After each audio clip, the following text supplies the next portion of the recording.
Di video kali ini gue pengen ngasih beberapa rekomendasi kamera yang tepat buat kalian beli di 2024.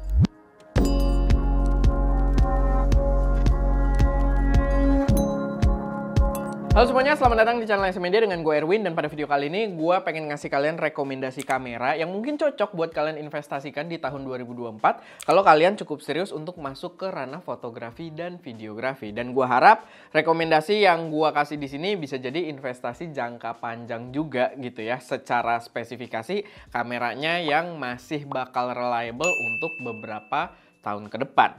Dan sebelum masuk ke rekomendasinya sendiri, gue pengen ngingetin dulu kalau kita lagi ada lomba foto bulanan. Kalian masih berkesempatan buat yang lomba sekarang, karena waktu submitnya itu sampai tanggal 5 Januari. Emang dikit lagi, atau ya kalian tergantung nonton video ini kapan. Tapi buat yang nggak mau ketinggalan, kalian bisa cek video announcement kita. Masih sempat dan hadiah utamanya Sony A74. Gokil banget. So silahkan mampir ke video tersebut kalau kalian pengen ikutan. Oke, balik lagi ke rekomendasinya sendiri. Jadi di sini gue bakal pisah ke beberapa bagian dan mungkin rekomendasinya agak banyak ya. Gue sih berharap nggak terlalu lama videonya, tapi gue mencoba untuk menyampaikan informasi sekomplit mungkin juga biar berguna buat teman-teman semua. Tapi gue akan bagi biar lebih sederhana di sini berdasarkan kelas kameranya gitu ya. Kita bagi dari segi full frame, APS-C, lalu ada kamera aksi dan juga kamera compact.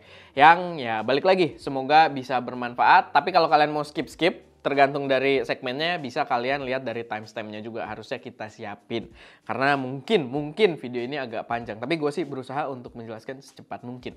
Oke, kita masuk dari yang kamera full frame dulu. Ada beberapa kamera full frame yang menurut gue worth it juga buat dipertimbangin di tahun 2024 ini. Yang pertama itu adalah Sony ZV-E1. Ini adalah kamera yang cocok kalau memang fokus kalian adalah lebih ke videografi. Untuk harganya sendiri, si Sony ZV-E1 ini di Indonesia sekarang dijual di harga 35 juta rupiah. Dan dia punya format video yang komplit banget. Konsep kameranya juga memang lebih diarahkan ke video ya. Kayak dia penggunaan sensornya itu masih dengan megapiksel kecil. Di 12 megapiksel, bukan hal buruk kalau buat video. Karena itu udah sangat cukup untuk resolusi 4K dan ya kelebihannya kalau kalian video in low light-nya itu bakal lebih kuat karena dia ukuran per pikselnya jadi lebih gede gitu. Bisa menerima cahaya dengan lebih baik. Dan untuk processing powernya juga dia bisa menghasilkan spek video yang lebih tinggi dengan megapiksel yang lebih rendah tersebut gitu. Kayak contohnya kan di ZV-E1 ini kalian bisa dapat 4K 120p. Dia adalah kamera full frame termurah yang bisa ngambil video 4K 120p, 4K slow motion. Dan menurut gue itu bakal kepake banget buat banyak orang. Dan mungkin problemnya cuma kalau kalian video agak panjang aja ya, karena dia bodinya cukup ringkes. Heat dissipation-nya mungkin nggak terlalu bagus. Dia juga nggak ada internal fan, nggak kayak abang-abangnya kayak si FX3 gitu ya, yang bener-bener bisa dipakai reliable dalam durasi yang cukup lama. Ya tapi paling di situ aja. Untuk spesifikasi sendiri dia bisa dibilang kayak FX3 gitu. Untuk kemampuan konten yang bisa diambil itu mirip dengan FX3 gitu. Cuma dengan beberapa kekurangan di bagian fisiknya tadi aja gitu. Sama sebenarnya dia bawa AI processing power gitu yang membuatnya di beberapa sisi justru lebih canggih dari si FX3 dengan harga yang jauh lebih murah gitu. Jadi menurut gue ini oke banget dan dia adalah salah satu kamera yang masih kita incar juga di SM Media gitu ya. Karena kita juga lagi consider banget buat ZV-E1. Kita belum sempet cobain tapi secara spesifikasi dia udah bener-bener menggoda dan itu salah satu kamera yang kemungkinan di tahun 2024 ini kita pun akan invest ke kamera tersebut. Kemungkinan, kita lihat nanti. Tapi ya, lanjut lagi ke rekomendasi yang selanjutnya di ranah full frame. Menurut gua yang kalau kalian lebih ke arah hybrid, bukan spesifik ke video doang, tapi fotonya juga lumayan kuat, itu dari Sony lagi. Itu adalah Sony A7C Mark II yang saat ini di Indonesia dijual dengan harga 32 juta rupiah. Kenapa dia masuk ke dalam rekomendasi? Karena secara harga sebenarnya lumayan oke. Dia dijualnya tadi 32 juta rupiah dan basically dia adalah Sony A7 IV dengan harga yang lebih murah, teknologi yang lebih canggih dan lebih modern gitu ya. Tapi ya balik lagi, lebih murah dan bodi yang lebih kecil aja gitu. Jadi agak membingungkan sebenarnya karena dia kalau kita lihat secara overall kayak lebih advance dari si A7 IV, cuman lebih murah gitu. Intinya gitu. Cuman memang secara konsep kameranya sendiri dia tidak seprofesional A7 IV yang membawa electronic viewfinder juga, ada viewfindernya gitu ya, dan keseluruhan gripnya terlihat lebih profesional. Tapi si A7C Mark II ini sendiri tetap membawa spesifikasi yang lebih bagus dari A7 IV. Kekurangannya cuma itu, dia nggak ada viewfinder, sama untuk fotonya dia cuman ada electronic first curtain. Dia nggak ada fully mechanical shutter. Tapi yang gue lihat sih dari beberapa pembahasan dia nggak terlalu signifikan juga kekurangannya. Kayak untuk rolling shutternya sendiri juga nggak terlalu parah gitu ya pengurangannya. Jadi menurut gue lumayan oke banget buat dipertimbangin. Dan kalau kita berbicara soal kontrol, gue itu jarang banget, gue hampir nggak pernah merekomendasikan A7C yang versi pertama. Karena soal kontrol kita dilimitasi banget gitu ya. Apalagi dulu harganya juga kelewatan. Tapi sekarang dengan si A7C Mark II ini yang kontrolnya bukan jadi kompromi, dia udah lebih enak juga, bahkan UI-nya lebih enak di navigasi dibandingkan A7 IV, ya gue merasa itu jadi recommended banget gitu. Dan dia juga bawa dial depan ya, nggak kayak A7C yang pertama. Sekarang untuk A7C Mark II dia udah bawa dial depan dan kontrol-kontrol itu udah komplit banget gitu. Dan menurut gue dia patut juga buat dipertimbangkan. Apalagi kalau kita berbicara soal kamera Sony gitu ya, Sony E-mount, pilihan ekosistem lensanya juga komplit banget gitu ya. Jadi banyak banget pilihannya dan itu bener-bener oke banget buat kalian pertimbangin ya ke masa depannya. Maksudnya gimana ya, kayak reliability untuk dipakai dalam kurun waktu yang cukup lama menurut gue oke gitu. Dan mereka adalah kamera yang menurut gue udah berada di peak teknologinya di dekade ini gitu, di saat ini. Mungkin ya itu adalah klaim yang lumayan berat, tapi maksud gue nggak kayak A7 IV yang tiba-tiba langsung berasa tua berapa tahun kemudian gitu ya. Menurut gue ini harusnya bertahan lebih lama gitu untuk si A7C Mark II ini. Begitu juga tadi si ZV-E1. Lalu untuk full frame masih ada satu kamera lagi yang jadi rekomendasi gue. Tapi ini kalau misalkan kalian punya budget yang lebih tinggi dan kalian concernnya lebih ke hybrid, ini adalah Nikon Z8. Yang bisa kita bilang mungkin baby dari Z9 gitu ya. Ini adalah kamera hybrid dengan harga di Indonesia itu sekarang sekitar 60 juta. Dan dia adalah kamera full frame dengan harga termurah untuk mendapatkan spesifikasi gokil yang dia tawarkan. Spesifikasinya kayak apa yang gue maksud? Dia pertama membawa sensor yang gokil banget, udah 45 megapiksel stack sensor gitu ya. Dia udah nggak bawa mechanical shutter sama sekali, tapi udah nggak masalah karena stack sensor, read out dari si sensornya juga udah cepet banget gitu ya. Hampir mirip global shutter walaupun belum global shutter kayak si A9 ya, A9 Mark III. Mark III gue jadi lupa juga ya. Tapi itu, pokoknya dia udah stack sensor si Z8 ini dengan harga yang sangat reasonable dan dia juga udah membawa video yang komplit banget. Dia udah ProRes internal dan dia membawa NRAW internal juga. Yang seperti biasa gue harus mention, NRAW ini adalah yang kena lawsuit juga sama Red Cinema karena membawa komposisi kodek video yang mirip gitu. Jadi bener-bener gokil banget dan di harga 60 juta menurut gue spek yang dibawa killer banget, yang gue yakin kamera tersebut akan tetap jadi kamera high-end yang terasa high-end sampai 5 tahun ke depan gitu. Bener-bener spek yang dibawa udah gokil banget di Z8 ini yang menurut gue recommended kalau kalian punya budgetnya. Dan ekosistem Nikon sendiri ya, untuk lensa dari Nikonnya sendiri udah lumayan banyak. Tapi yang gue lihat mungkin nggak sebagus APS-C-nya ya, tapi untuk full frame-nya ini kelihatannya si Nikon ini udah mulai agak dikembangin juga gitu. Untuk third party-nya udah mulai banyak pilihan juga. Jadi ya menurut gua oke buat dipertimbangkan. Lanjut lagi sekarang ke rekomendasi yang versi kamera APS-C. Di sini ada beberapa juga.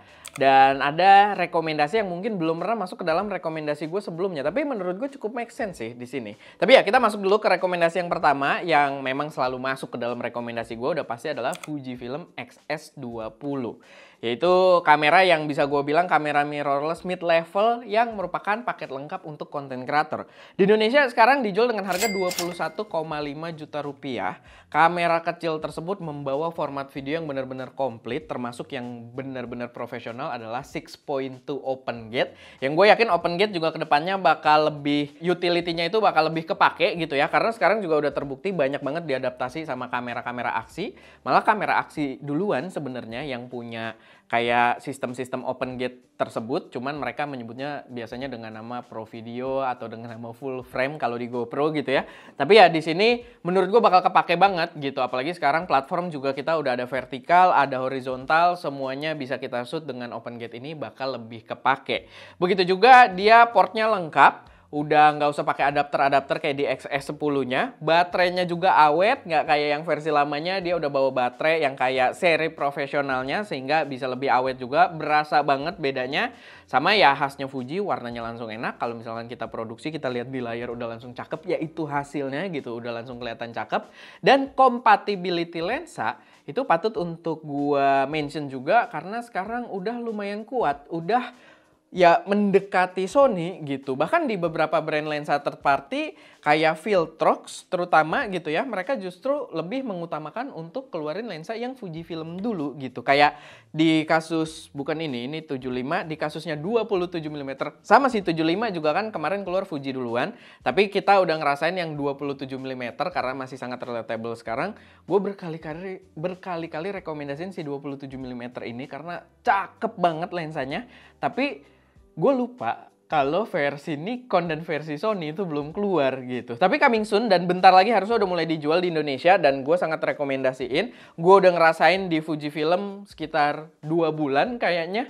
Dan itu bener-bener recommended banget. Dan itu ekosistemnya Fujifilm X-Mount sendiri udah mulai serius. Dan ya dari supporting industri lensa third party-nya itu lumayan kuat juga sekarang yang tidak bisa diabaikan dan membuatnya worth it banget buat dipertimbangkan. Lalu yang kedua itu pastinya dari Sony juga, itu adalah Sony A6700. Sony kuat hampir main di semua segmen, apalagi di tahun lalu mereka keluar banyak banget kamera baru ya, termasuk si A6700 ini. Kenapa gue rekomendasiin banget di ranah APS-C? Karena dia bisa gue bilang era baru untuk APS-C-nya Sony. Dia adalah statement awal Sony kalau di ranah APS-C-nya, di ranah A6000-annya, dia benar-benar udah mulai serius lagi gitu. Karena, untuk harga dia dijual dengan harga yang sangat bersaing sama si XS20 tadi, di harga 22 juta rupiah. Tapi di 6700 ini kalau kalian sebelumnya pakai A6400, A6600, atau 6000 berapapun gitu ya, terakhir sih 6600 yang paling canggih sebelum dia, semuanya tuh rasanya 10 tahun lebih tua gitu. Setelah kalian nyobain si A6700 ini. Karena gap teknologi yang dibawa bener-bener jauh banget, bener-bener gokil. Di sini semuanya diperbaiki, UI-nya udah enak, dinavigasiin bagus. Dan bahkan pas gue pakai A6700 ini, A74 gue juga rasanya tua gitu. Jadi A6700 ini bener-bener kayak statement banget kalau teknologi udah beda dekade gitu. Udah end of an era yang sebelumnya dan sekarang udah dimulai era baru dan A6700 ini adalah penandanya di APS-C-nya Sony. Walaupun ya FX30 juga udah membawa spek yang kurang lebih mirip, tapi di sini karena dia udah AI dan dia harganya juga lebih affordable dan dia berada di jajaran Alpha 6000-an, ya dia adalah statement yang lebih kuat menurut gua gitu ya. Kalau si FX itu kan FX30 ya dia masuknya cinema line. Nah, di sini yang hybridnya dan menurut gua ini salah satu yang recommended banget gitu. Dan balik lagi, rasanya dia akan bertahan ya 4-5 tahun ke depan, gue yakin dia bisa bertahan gitu. Kalau kalian ada budgetnya, dia salah satu yang recommended juga buat dipertimbangkan. Nah, kalau misalkan kalian bermain ke budget yang lebih rendah di ranah APS-C, karena kan kebanyakan juga punya mindset kayak gitu, APS-C pengen harga yang lebih budget, lebih rendah, entry level, menurut gue masih nggak ada lawan. Di posisi paling sweet spot itu dipegang sama ZV-S10. Oleh Sony ZV-S10 yang gua mengklaim dia adalah best entry level mirrorless saat ini dengan value yang ditawarkan gitu ya. Di harga sekarang itu dijual 11 juta rupiah dan dia udah sama lens sakit setahu gua, dan dengan harga yang ditawarkan dia komplit banget. Kebutuhan yang maksudnya ada bel. Maksudnya yang kita butuhin untuk membuat sebuah konten itu semuanya ada gitu. Port mic ada, port headset ada, di harga tersebut cuma dia gitu. Dan untuk spesifikasi sendiri dia sebenarnya sangat-sangat mirip dengan kakaknya di jajaran Alpha A6400, itu mirip banget. Cuman ya di ZV-S10 bahkan udah bawa headset gitu yang tadinya tidak dibawa di A6400. Cuman memang Rasa bodinya agak toyish banget, agak mainan gitu ya. Jadi mungkin nggak terlalu kelihatan profesional kalau di depan klien. Tapi kalau misalkan kalian pengen bikin konten buat kalian sendiri dan butuh konten yang mungkin bisa sinematik gitu ya, yang bisa ngasilin gambar yang bagus, ya menurut gua ZV-E10 ini adalah salah satu rekomendasi yang kuat juga di harga yang ditawarkan. Belum lagi ya, gua harus mention juga ekosistem lensanya gitu. Udah gokil banget dari si Sony E-mount ini. Tapi dia bukan yang terakhir di rekomendasi APS-C, karena sekarang ada yang baru gua masukin karena gua baru ngelirik lagi dan pas gue lihat kayaknya kamera ini udah mulai masuk akal gitu buat masuk ke rekomendasi, yaitu adalah Nikon Z30. Jarang banget gue masukin kamera ini ke ranah rekomendasi gue, tapi sekarang lumayan oke dengan harga yang udah mulai murah juga. Dia di rekomendasi APS-C ini paling murah. Dia dijual dengan harga 9,8 juta sekarang. Gue lupa itu body only atau sama lensa kit ya. Tapi ya mungkin nanti bakal ditaruh. Tapi ya pilihan yang paling murah di 9,8 juta rupiah. Pertama untuk kamera entry level. Gripnya itu rasanya luar biasa profesional. Dari semua kamera entry level, grip terbaik itu dibawa sama si Z30 ini. Bener-bener rasanya tuh profesional banget. Bahkan yang bikin dia kayak kamera profesional juga, dia ada tombol FN2 di dekat mountingnya yang itu tidak ada di kamera-kamera lain. Ini rasanya ya kayak kamera profesionalnya si Nikon sendiri juga gitu. Dan build quality-nya dia nggak kayak si ZV-E10 yang rasanya toyish banget. Di sini justru build quality-nya ngadu dengan A6400 menurut gua. Build quality si Z30 ini. Kalau kalian pengen buktiin ya balik lagi untuk pembelian kamera juga gue rekomendasiin kalian datang ke toko kamera yang punya sampel ya. Contohnya kayak Fokus Nusantara yang sampelnya komplit banget. Kalian bisa main ke sana dan kalian buktiin omongan gue. Z30 ini punya build quality yang jauh di atas ZV-E10 gitu ya. Dia punya build quality yang bisa diadu dengan A6400. Rasanya profesional banget. Gripnya juga dipakai enak dan ya kalau kalian pakai untuk job profesional dia nggak malu-maluin gitu. Tampangnya juga stealthy look dan ya profesional gitu dengan warna hitamnya yang ya balik lagi ya coatingnya tuh udah profesional banget. Dan yang gua lihat dia yang lumayan jadi statement juga kenapa dia bisa masuk rekomendasi gua sekarang karena tadi harganya udah lumayan lebih murah. Seingat gua waktu pertama gua bahas Z30 itu harganya masih lumayan tinggi, kalau nggak salah di 11 juta ke atas ya, sekitar belasan juta, dan sekarang yaitu di 9,8 juta kalian udah bisa dapat kamera dengan build quality yang sebagus itu. Dan ekosistem lensanya mulai gokil. Untuk Nikon ya, Nikon APS-C. Gue sih untuk yang full frame-nya nggak begitu lihat ekosistem lensa dari third party-nya. Tapi untuk APS-C-nya, hampir semua lensa-lensa third party yang keluar untuk APS-C itu akan keluar untuk 3 trio mounting lensa. Yaitu Sony E-mount, Fujifilm X-mount, dan juga Nikon Z-mount gitu. Tapi untuk APS-C-nya. Dan menurut gue itu jadi angin segar juga gitu ya untuk para pengguna Nikon dan juga mungkin calon pengguna Nikon yang kedepannya ya pengen lebih serius. Karena ini opsi yang lumayan murah juga untuk interchangeable camera yang rasanya feel-nya sangat profesional dan kalian udah bisa explore dengan banyak pilihan lensa gitu. Kemarin gue nggak tahu ya untuk Sigma udah keluar atau enggak ya untuk Z-mount. Tapi untuk Viltrox itu tiap keluar pertama Fuji, nanti nyusul Nikon dan juga Sony. Sama kemarin Sirui yang kita belum lama bahas, itu keluar langsung 3 mounting. Fuji, Sony, dan juga Nikon gitu. Jadi menurut gua itu membuat si Z30 ini lumayan oke buat dipertimbangkan. Walaupun kalau in general untuk brandnya sendiri ya, gua akan bilang ke Nikon untuk lebih develop lagi, lebih banyakin lagi opsi-opsi APS-C-nya. Karena mereka full frame-nya udah gila di Z8, Z9, tapi APS-C-nya gue sih belum ngeliat yang lumayan profesionalnya gitu ya. Yang buat ngadu sama XS20 dan juga A6700 gitu. Di ranah itu Nikonnya gue rasa masih kosong. Gue nggak bisa bilang Z50 beradu sama mereka, enggak gitu. Jadi ya mungkin gue berharap APS-C-nya bakal ada yang lebih bersaing di ranah tersebut. Tapi ya itu rekomendasi untuk yang kamera APS-C. Lalu masuk ke pembahasan soal action cam. Nah buat action cam ini sebenarnya nggak terlalu banyak. Gue akan langsung sampein aja kalau action cam yang paling recommended menurut gue buat dibeli di tahun 2024 itu adalah Insta360 S Pro. Yang di Indonesia sekarang dijual dengan harga 7,8 juta rupiah. Kenapa paling recommended? Karena di tahun 2023 kemarin dari semua action cam yang di launching di tahun tersebut, dia yang upgrade-nya paling signifikan. Dia sensornya makin gede jadi ke 1/1.3 inch. Sebenarnya mirip dengan Osmo Action 4 gitu ya. Cuman ya tetap si Insta360 Pro ini lebih signifikan kelihatan perubahannya karena dibantu dengan processing power dari AI prosesornya juga gitu. Ketika low light kelihatan banget bedanya. Apalagi kalau kita mention juga GoPro Hero 12 yang update-nya bener-bener nggak signifikan di tahun lalu, ya menurut gua S Pro ini adalah yang paling worth it buat kalian pertimbangkan gitu. Menurut gua secara performance dia paling gokil. Dan ya gue sih berharap tetap action cam kedepannya bisa lebih berkembang lagi gitu ya. Kayak penggunaan sensor yang lebih gede lagi mungkin. Karena Insta360 kan pernah bawa action cam yang jajaran One R-nya dia itu ada yang bawa sensor 1 inch juga gitu. Kenapa di sini dia masih 1/1.3? Tapi ya karena AI-nya ini dia kebantu banget dan signifikan berbeda dengan action cam lainnya. Dan menurut gue ini worth it banget buat kalian investasikan di tahun 2024. Tapi gue pengen mention juga ini lumayan menarik karena belum ada opsi lain. Kalau kalian pengen action cam 360, terbaik masih di Insta360 X3. Kita udah review ini kayaknya 2 tahun lalu ya, udah lumayan gitu. Si X3 ini udah lumayan lama, tapi sampai saat ini belum ada pesaingnya. Insta360 X3 menurut gue ini kamera 360 paling worth it saat ini, paling worth the money kalau kalian pengen mungkin bikin motovlog atau semacamnya. Sekarang juga banyak banget emang pengguna Insta360 X3, jadi ya menurut gue ini salah satu yang paling oke juga buat kalian pertimbangan. Dan lifespan-nya atau jangka pemakaiannya menurut gue juga masih cukup panjang gitu ya.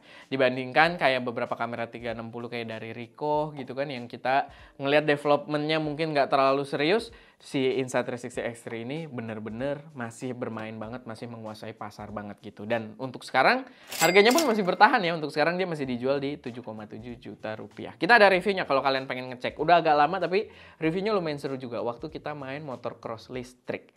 Oke, terakhir masuk ke jajaran kamera compact. Tapi di sini rekomendasinya cuma satu sebenarnya. Jadi ya agak salah kalau gue ngomong jajaran gitu ya. Cuma satu di ranah kamera compact. Tak lain tak bukan, yaitu adalah DJI Osmo Pocket 3. Jelas paling recommended di jajaran kamera compact. Kamera vlog terbaik saat ini karena dia udah membawa gimbal built-in juga, menggunakan sensor yang gede juga, sensor 1 inch atau 1 inch type sensor. Walaupun ya gue mau nyebut pakai 1 inch atau 1 inch type, tetap orang akan ada yang ngira ukurannya 1 inch gitu ya. Tapi intinya buat yang udah paham, ngerti gitu. Dia sensor yang udah lumayan gede juga, walaupun bukan ukuran bener-bener 1 inch. Tapi di sini lumayan gede, udah bawa 1 inch type sensor. Layarnya udah OLED. Kalau kalian lihat gambar di layarnya DJI Pocket 3, itu cakep banget dan akurat sesuai dengan hasilnya ketika nantinya kalian lihat di PC gitu ya. Cakep banget, gue nggak tahu kenapa brand-brand kamera nggak bikin layar belakang pakai OLED aja ya. Karena di situ gue ngerasain cakep banget dengan layar OLED gitu ya. Sama secara keseluruhan dia emang beberapa kali masuk rekomendasi gue juga sebagai kamera yang sangat patut buat dipertimbangkan. Cuman sayangnya goib aja gitu di Indonesia. Bener-bener goib banget. Harganya sendiri dia di 8,2 juta dan menurut gue ya, bukannya nggak ada saingan lain, tapi saingan yang lain compare to DJI Osmo Pocket 3 ini, semuanya tuh basi gitu. Semuanya tuh bener-bener nggak ngelawan. Gue bisa bilang kayak dari Sony sendiri ada ZV-1, ZV-1F, ZV-1 Mark II gitu ya. Walaupun itu yang ZV-1 sama ZV-1 Mark II setahu gue harganya lebih tinggi lagi gitu ya. Yang paling beradu adalah ZV-1F. Sama kalau di Canon itu ada Canon V10. Tapi ya, silahkan kalian searching sendiri. Dibandingkan dengan DJI Osmo Pocket 3, itu bener-bener nggak ngadu sama sekali. Osmo Pocket 3 bener-bener memberikan statement kalau di harga tersebut lo bisa kasih kualitas sebagus ini. Gitu loh. Jadi ini kayak teguran juga buat brand-brand Jepang tentang ranah kamera entry level mereka di harga under 10 juta gitu ya. Di harga yang sangat-sangat terjangkau menurut gua statement paling kuat adalah DJI Osmo Pocket 3 kali ini. Memang sayangnya di Indonesia dia sekarang posisinya lagi goib. Lagi lumayan susah ya. Semoga aja tahun 2024 ini bakal banyak stoknya. Kita udah pakai cukup lama juga, kita puas, kita pakai buat creative adventure juga. Termasuk kita jahit bareng kamera utama kita itu nggak. Maksudnya gambar ketika kita editing sih kita yang ngecek berasa gitu. Cuman dari segi audiens yang mungkin nontonnya di 1080 atau di 720 nggak berasa gitu. Tetap gambarnya kelihatan bagus-bagus aja. Jadi menurut gua itu adalah kamera yang oke banget buat kalian pertimbangkan. Tapi ya paling segitu aja sih sedikit rekomendasi gua buat tahun 2024 kali ini. Kalau misalkan ada koreksi saran atau pertanyaan atau kalian punya rekomendasi kalian sendiri atau punya saran kita mau bikin video apa lagi ke depannya, silahkan taruh aja semuanya di kolom komentar. Semoga list ini bermanfaat. semoga bisa jadi gambaran buat teman-teman semua. Seperti biasa, gue Erwin, di belakang kamera ada Ska, dan jangan lupa untuk berkarya.